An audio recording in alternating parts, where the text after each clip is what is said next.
Salut tout le monde, c'est Étienne. Aujourd'hui, je vous apporte une vidéo sur un sujet qui me tient vraiment à cœur.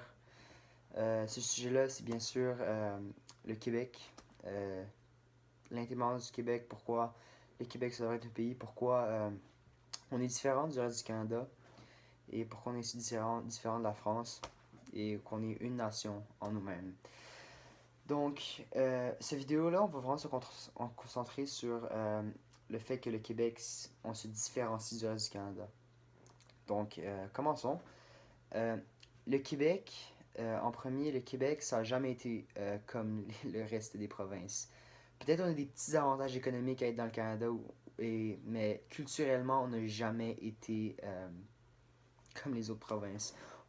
Genre, la première chose qu'on voit, c'est la langue. La langue, on parle même pas la même langue. La langue officielle du Québec, c'est le français.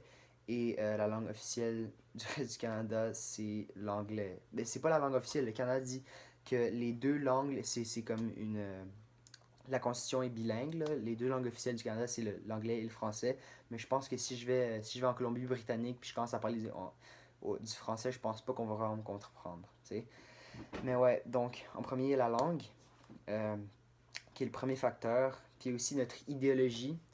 Il y a plein d'exemples de ça, comme pendant la Deuxième Guerre mondiale, le Québec, pour la conscription, le Québec a majoritairement 70 à 80% voté non, mais le reste du Canada a voté oui pour la conscription. Alors cela a dilué le vote du Québec et justement le Québec a été forcé à être dans la conscription, même si eux ils voulaient pas. Mais afin que la guerre des Boers, encore plus tôt que ça, les Canadiens français voulaient pas y aller. Et c'est ça. Puis la cerise sur le gâteau, bien sûr, M. Pierre-Éliott Trudeau, qui signe la Constitution, qui rapatrie la Constitution dans notre dos le soir, avec toutes les neuf autres provinces. Et ben, c'est juste comme ça. Et puis, ils nous, là, je vais utiliser des guillemets, là, ils nous trahissent. Donc, parlons des deux référendums. Le premier référendum de 80, je pense que c'est une très bonne idée de M. Lévesque, mais le peuple du Québec n'était pas prêt pour cela. Par exemple, le référendum de 95, après justement le rapatriement de la Constitution de M. Trudeau et les deux accords, l'accord du lac Meach et l'accord de Charlottetown, qui ont résulté en des échecs, après que ça soit passé, ces trois événements-là ont encouragé et ont beaucoup euh, mis de la puissance dans le mouvement souverainiste du Québec. Et justement, aussi, il y avait des grosses figures comme Parizeau et Lucien Bouchard euh, qui étaient beaucoup pour le souverainisme. Donc, pourquoi on voudrait être souverainiste? Ben, en premier, on a comme pas la même langue qu'on parle, en fait. Si je vais à Toronto, je suis pas mal sûr que je vais pas pouvoir me faire puis je commence à parler en français à Toronto, je pense pas que je vais pouvoir me faire servir. Donc, ouais, il y a ça, mais il y a aussi le fait que, justement, là, je vais m'attarder sur la nuit des longs couteaux, là, de M. Trudeau. Donc, M. Pierre-Éliott Trudeau, durant la nuit du 4 au 5 novembre 1982, a fait venir les 9 ministres des autres provinces, à part René Lévesque, celle du Québec.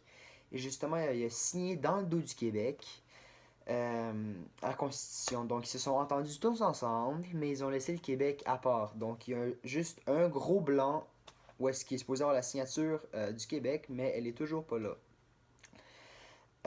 En premier, ça c'est juste scandaleux d'un gouvernement. Puis là, vous allez me dire que le Québec, on s'entendrait jamais s'il y avait le Québec dans la Constitution, mais ça se fait juste pas dans un gouvernement qui est supposé être responsable puis qui est supposé être le chef des gouvernements provinciaux. Donc il y a la langue, il y a l'événement de la nuit des longs couteaux, et il y a aussi euh, la manifestation, à ce qui paraît, des 2 ou 3 jours avant euh, le référendum de 95, le 31 octobre. Euh, à ce qui paraît, parce que j'ai vu ça dans un documentaire qui s'appelle Point de rupture qu'on a vu en classe, mais à ce qui paraît, il y a plusieurs millionnaires canadiens qui ont loué des avions, des bus Greyhound pour faire venir des gens de toutes les provinces, puis pour venir ici, puis pour nous dire We love you Québec. C'est très ironique, vous trouvez pas? I love you Québec, I love you Québec, la nuit des longs couteaux, Monsieur Trudeau, I love you Québec, I love you Québec, conscription de pendant la Deuxième Guerre mondiale, I love you Québec, Doug Ford qui enlève le financement des écoles francophones.